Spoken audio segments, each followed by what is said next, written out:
Let's go from one DC to another. Let's go to the reigning and defending UFC light heavyweight champion, Daniel Cormier, who is starting things off with a shot of his belts.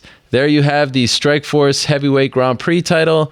You have a couple of UFC titles. I'm not even sure if he's done this on purpose, but it's a fantastic way to start this fight. Of course, this interview, I should say. Jon Jones was victorious, his first fight in 15 months on Saturday night. He defeated OSP. OSP broke his arm, his left arm, in the second round. Jon Jones did not finish him, but he won via unanimous decision. It was fairly one-sided. Daniel Cormier was on commentary, did a fantastic job, I thought. And as Jon Jones left the cage, he flipped him the bird. And now we await news as to when they will fight again. DC, are you there?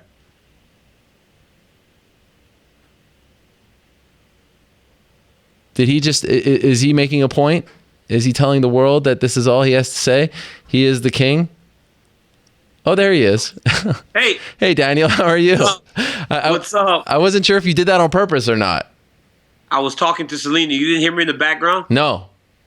I was holding a conversation, and I'd been sitting here for 2.5 minutes. You kind of big-leagued me and just had me waiting. So I was I was like, well, I guess I have a few minutes. We're on Ariel's time. No, it's your colleague, Dominic Cruz, who went a little long with his last answer. So I apologize for that. Okay, the world wants to know. Everyone's watching. Even John Kavanagh is watching himself. He wants to know. Will you fight Jon Jones at UFC 200? Yeah, of course. I would love to. If I get the clearance this afternoon, I would definitely love to fight him at UFC 200.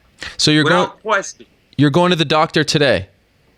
Yes, I am. Going to get a new MRI. I feel pretty good, man, honestly. If I got to be 100% honest, I feel pretty good.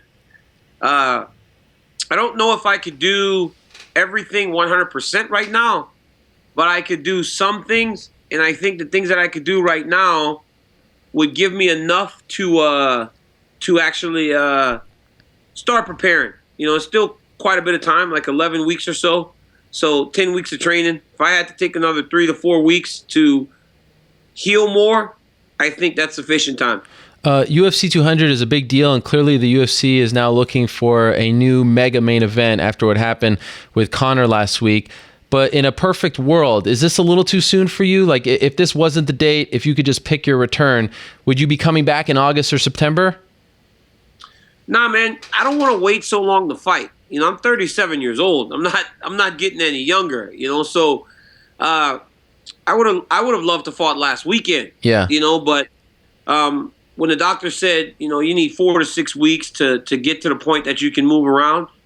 And I started looking at dates, and John started saying UFC 200. I'm like, well, that may work, because I feel like as long as I have 10 weeks, 8, 9 weeks, I'm fine, because if I have more time, I'll do more stuff. And then eventually I run the risk of burning myself out. So I may be forced into doing a camp in the right amount of time frame. So are they essentially waiting on you at this point? Is that why they haven't made this official? They're waiting for your okay? I guess, John said after the fight, last weekend, he still wanted to fight. So it's a matter of health, so if we get the clearance today, yeah, I'd be glad to go. My team's excited. I'm excited. Kane's fighting. Luke's fighting in June. So we would have all of our guys fighting in a matter of a month. It'd be great for us.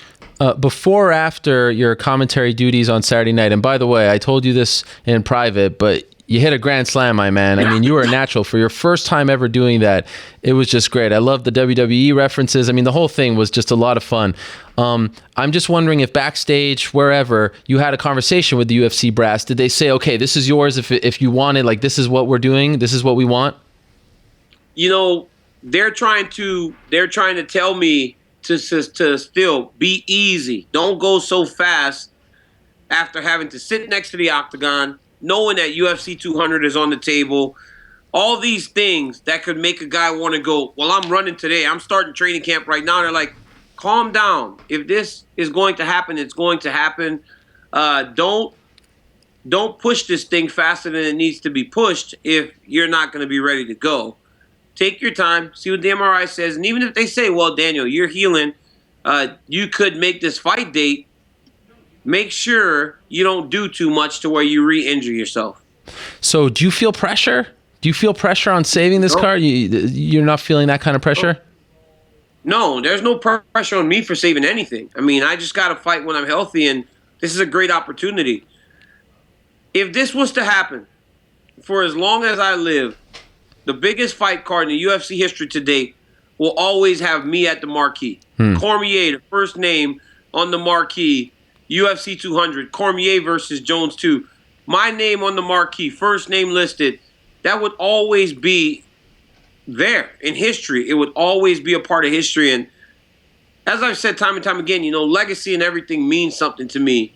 And having that would also be pretty big, a big deal in my mind. So like I said, you nailed it on Saturday night. You called it down the middle for the most part. It was a lot of fun to watch. But can you take us inside your mind? You're watching Jon Jones for 25 minutes.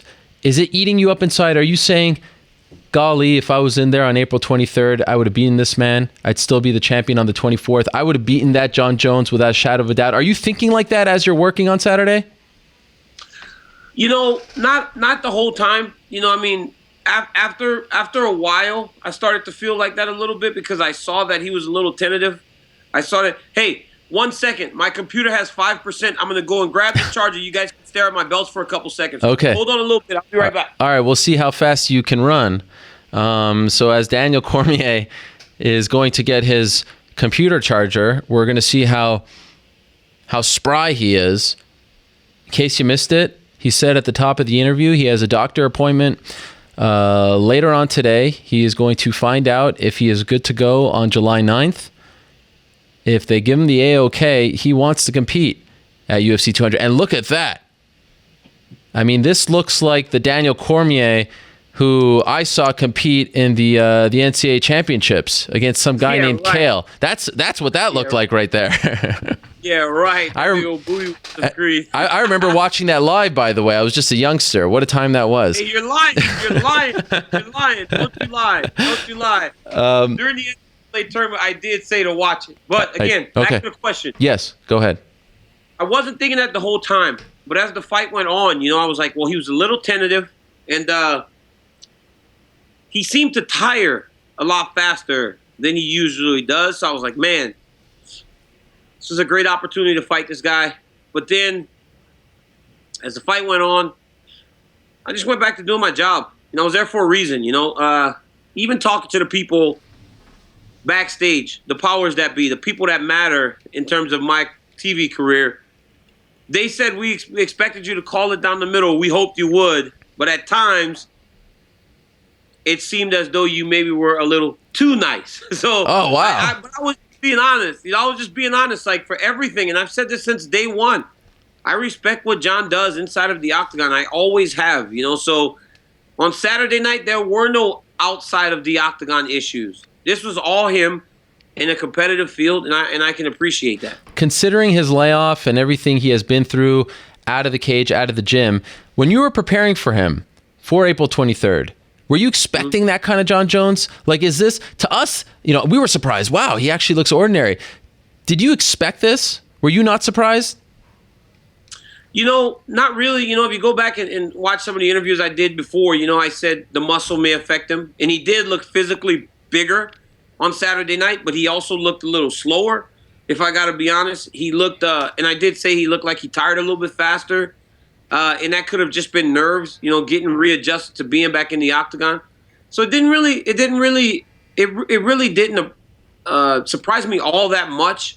I figured he would have a little bit of rust, and not only because of that 15 months, but in the last, since April 2014, he had only fought me and Glover Teixeira. So it wasn't only just the 15 months off. It was in the last 2.5 years he had 2 fights, you know, so it's not very active for a guy that was super active early in his career when he was really running through guys. He was fighting 3 times a year.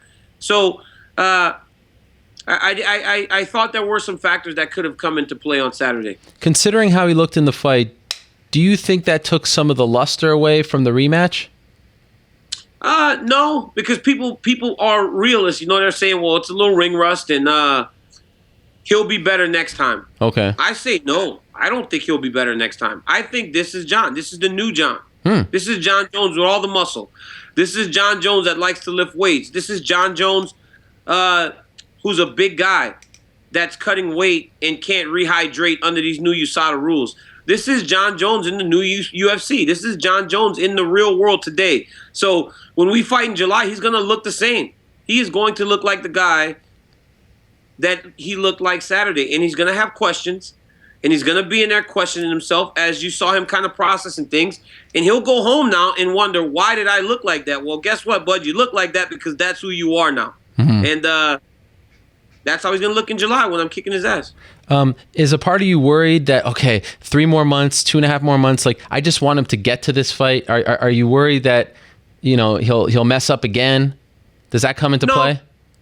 No, I don't think so. You know, I think he'll be okay. You know, I think that, and I said this Saturday on the broadcast, I'm hoping that the last time was the last time that we hear of Jon Jones getting himself into trouble. So I believe he'll be okay. Look, a lot of that stuff came with immaturity, a lot of success at a young age, and you hope that now he after hitting rock bottom, that's all it takes. You know, you hit rock bottom and you get better. So maybe he'll get better. Now, how about him flipping you off on his way out? I mean, were you? That was my favorite moment of the whole night. That was just the best. Well, it's like, the only issue with that is like, you know, I don't care. I really don't care. Obviously, I really don't care. I thought it was funny, but just like, you know, it's like, you know, when you think of Jon, it's like, well, Jon, okay, you're the PR lady that he has. Greatest PR lady of all time. You know, she's doing a phenomenal job of rebuilding his image. But Jon goes in there. It's like almost like she should be in there to watch him because he post-fight interview, great, very humble, very gracious, cared, was excited to be back. He apologized. He told the fans how he loved them. Look, PR 101, Ariel. Yeah. Thank the fans. Thank your Lord and Savior, Jesus Christ. Be happy to be there. The one thing that they forgot in the PR manual they gave Jon Jones is you don't flip off the commentator when you're walking out the octagon. It was like, what the hell? I was like, well, good on Jon. So as he was walking out, I'm looking at the dang monitor, and I'm like, you know what, man? Good on Jon. You know, he just said he was gracious, can't wait to fight me again. And in my ear, I hear, oh, Daniel, he's staring at you. Because if you notice, he was like staring for a second. When I finally look over, he flipped me the bird. I was like, oh, well, that went his PR 101, you know? Why didn't you go in the cage? I thought you guys were going to have a little tete-a-tete. You see, so that's kind of dangerous when it comes to Jon and I. I mean, most people keep it together in those situations. Sure. Jon and I, that's a little dangerous. So I don't know what would have happened. You know, they might have jumped me again like they did in the MGM Grand that one time. Damn. They might have jumped you. Wow. I'm just messing around. So when you found out that he was in the wheelchair, did you start to get worried?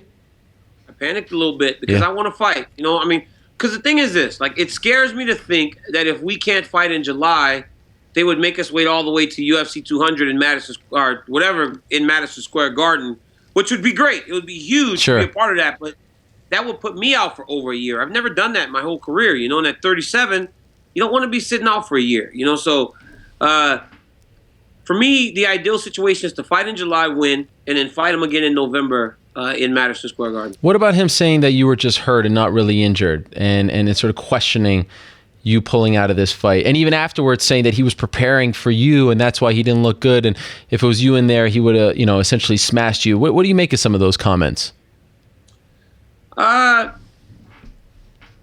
You know, from a guy that again said, I want to thank my Lord and Savior for getting me here, to flipping me off not even 2 minutes later, you understand he flip-flops. In the octagon, he said the issue was he was preparing to fight me and Vince was a southpaw. Well, if you watch the fight, Vince fought conventional almost the entire time. You know, he was switching a little bit, but Vince fought conventional the vast majority of that fight. So things weren't flipped, as he said. He said everything was backwards. Well, they actually weren't backwards because Vince fought conventional the majority of the time. Him saying that I was hurt, not injured, that's an old wrestling term. I get it. You know, like sometimes the coaches always ask, are you hurt or are you injured? My thing was I could have fought on Saturday if I was feeling as I did the other day. But I would not have been able to train for the whole 3 weeks prior to the competition. That's unfair. If I would have sat on my butt for 3 weeks, as I've been doing rehab, getting the stem cells, doing all this stuff to get better, I could have fought. But I could not have trained at all. The last 3 weeks, I've been sitting on my butt. I get up to go to work at UFC tonight. That's all I can really do. And the majority of that day, I'm sitting down. So I wouldn't have been able to train for 3 weeks. And I'm never going to fight him when I'm not fully prepared. That's not fair to me or my family or my coaches. So last time you were on this show, right afterwards, there was some tweeting back and forth. That was something else. Wow. Did you regret any of that? I mean, that was amazing. The back and forth. You enjoy it? Or like, how would you describe what's going on in your mind when you're going like that? Because I never seen really that side of you on Twitter. You were pissed off, right? Okay, so first off, outside of Jon's PR lady, this is Jon's PR lady. There's one that's close to her, and that's mine, Heidi Siebert. You know, they're running this lady. They're close, you know, but Heidi's better. But nobody took my phone after I did this procedure, so I was still a little under the influence, but it felt good to let go because I live by PR Book 101. I live by it. I like to try and follow the rules. But in that instance, I was able to just let loose and be free and tell this guy exactly what I was feeling. I thought it was great. I thought it was great. Back when I'm like, because he called me a coward. Yeah. But then it's like, how can you ever call someone coward when you have done those things? You know, it's like, what the hell? Like it drives me crazy sometimes that he can say some of the things that he says, and it's like it doesn't register in his head that he's done much worse or the same thing. Even saying, "Are you hurt or injured? You canceled our fight." UFC 178, we were supposed to fight, and he actually pushed the fight back. It's the same thing. So I get a little frustrated in those instances because I'm like, well, it's the same exact thing. Like, why is it so much worse when I do it as opposed to you doing it? You know, and then I said all the fights that he pulled out of and everything. It was cool, you know. But he does not. The guy does not. I mean, the guy does not like me. He really cannot.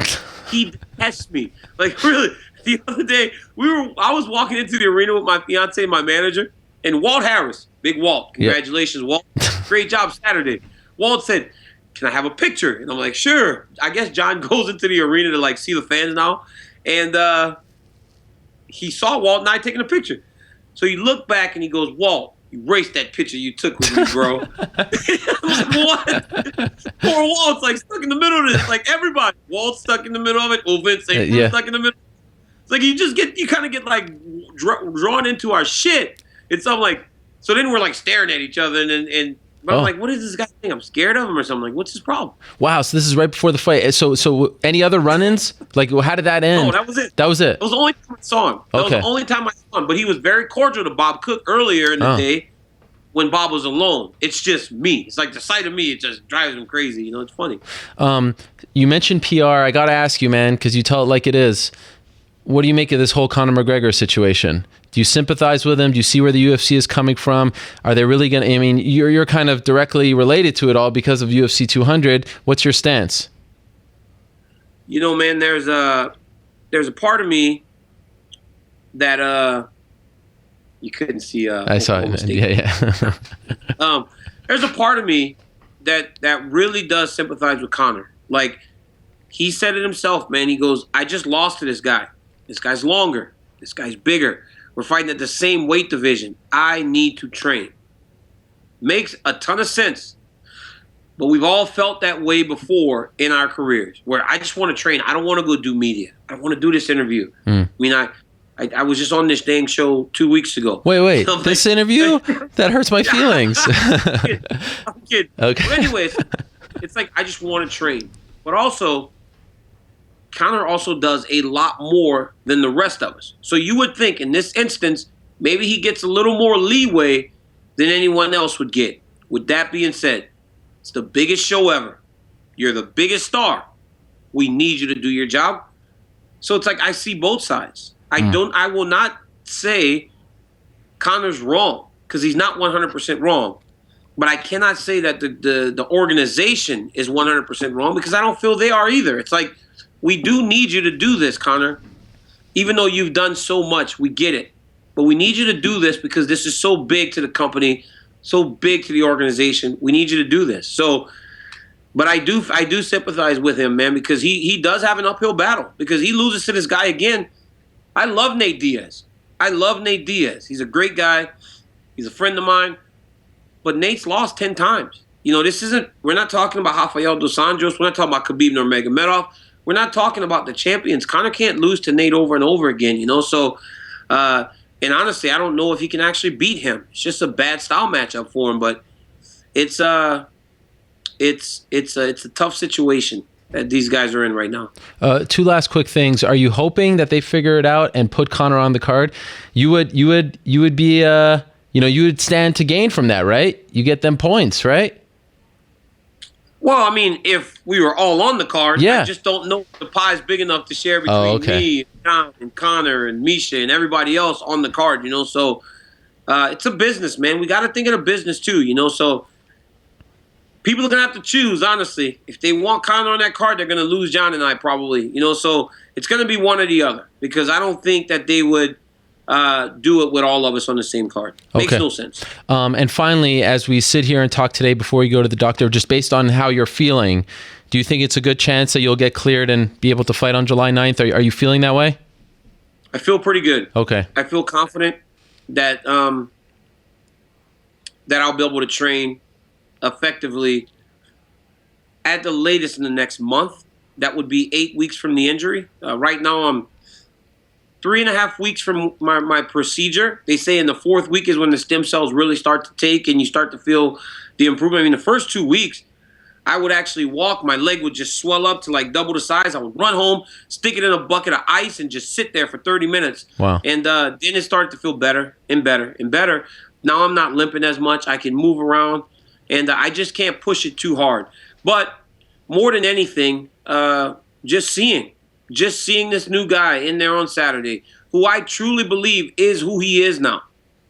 He went home on Saturday questioning, why did I fight like that? Why did I look like that? I didn't look like the guy that I thought I was going to be. We saw these videos. He's jumping high. He jumped so high once off on a box, I thought maybe he could dunk a basketball now. I'm like, okay, this dude is like, he's working. He's going to be better. And then I see him and I go, okay, this guy's not better. The game has changed a lot since Jon last fought. And under these new rules, we have to all it's tough because that IV really does make a difference, and Jon is a big guy. So that IV makes a difference. Man, nobody even knew IVs was part of USADA. This was new to everybody. Nobody knew that it was going to be an IV ban. It's new to everybody. So, but that's him. And Eric, before I go, everybody listening right now, pound for pound discussion is over. We don't talk about this no more. It's Demetrius Mighty Mouse Johnson by a landslide. It's DJ, and then it's the rest of us. We're all down here, man. The dude is the best. He may be the best fighter to ever grace the octagon. Pure martial artist in every form. DJ's the man. I'm not just saying this because you're on. I'm surprised that you don't get more love in that discussion because you're one of the few guys who actually won in 2 divisions. You're actually one of the few. And DJ as well. But his last fight... It's very odd. It is very odd. It's very odd when you do pound for pound because, again, love Robbie. But when Robbie was fighting at 85, he would lose a lot more than he does at 70. But in the pound for pound rankings, Robbie is actually above me. Wow. You know, so it's if you look at pound for pound and what it's supposed to mean, it's whose skills will translate weight division. Jones would be successful at heavyweight, just as I was. So he should be up there. But the rest of those guys is kind of weird in that sense. You don't really know. Well, I got to say, I was pulling for your Rockets to pull off the upset after you just announced to the world that you're doing this interview under duress, that you're actually not happy to be speaking to me. I'm back on the Dubs bandwagon. I mean, really, it's going to take me a long time to get over that. But I do appreciate you coming on nonetheless. It's great to see your face, DC. Thank you very much. And good luck. Can you give me a text or something? What time is this doctor appointment? What time are we going? Can you give me a text? Something? You just kind of want everything. Well, I mean, it would be nice. You want it all, but sometimes people ask you for a little bit, like, hey, can I get this? And they'll do this interview for us, DC. And if DC had the results, he would get it. But now you want everything. You want me to text you when I get out of doctor's, right? That would be nice, yes. Is that too much to ask? I'll think about it. Hey, real quick, though, how's the view? how's the view? You know, hey, Ariel, how's the view? Seriously. It's nice. It's nice. I like those pictures. You got that. I mean, it's really something you got back there. Your parents, I think, is that your parents back there? That's Got my Selena. parents. You got Selena. And this is The Strike Force. the crown jewel right here. Look That at is the crown jewel? Andre Arlovsky, Josh Barnett, Fedor Emelianenko, Sergey Karatanov, Brett Rogers, Antonio Silva, Fabricio Verdum. Verdum hates that his name is on this belt, by the way. This is the one, you know, and then I look at my, actually, you know what's the crown jewel? Okay. King of the Cage. Wow. Heavyweight. There we go. That's not even on the mantle. I keep them all. The King of the Cage belt and the Australia belt goes under the bottom. Why? They're at the bottom. Why? Put them all out there. The more the merrier. My mantle can't fit. You know, I used to say last year Yeah. that I had a belt for every year I have fought because I had 5 titles, but I'm in my 6th year now, so it doesn't So you get a matter. new one every time you fight in the UFC? Not really, but Alexander Gustafsson fought me so hard that I refused to give it back. Wow. That's amazing. Yeah. I'm keeping it. I was like, I stuffed it in my bag and I left. I stole it, actually. That's amazing. I love that. That's a great story. I didn't know that. See, we learn something new every day. But in all honesty, thank you, Daniel. I appreciate it. You're looking good. Got that smile on your face. It's always great to see you, my man. And great job on the commentary. If I were those other guys, I'd get nervous, including Joe Rogan. I think you put out a warning there. You put him on blast. Man, thank you. I appreciate it. Those guys make it a lot easier, though. Okay, very nice of you to say. Much love. Thank you. Good luck later today. All right, Helwani. Thank you. There he is, the light heavyweight champion of the UFC, Daniel Cormier, joining us with an update on his status.